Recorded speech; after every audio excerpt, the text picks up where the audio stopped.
تو کہیں یہ وہی نوجوان نہ ہو.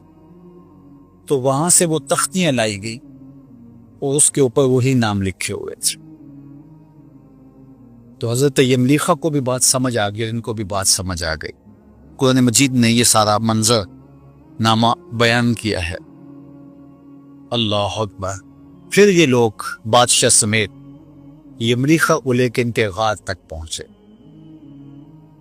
اور جب لوگوں کو آتے ہوئے دیکھا تو یہ سارے گھبرا گئے کہ ہم پکڑے گئے، کیونکہ غار کے اندر موجود باقی لوگوں کو تو پتہ نہیں تھا کہ وہاں ماجرا کیا ہوا اور ہم کتنا عرصہ سوئے رہے.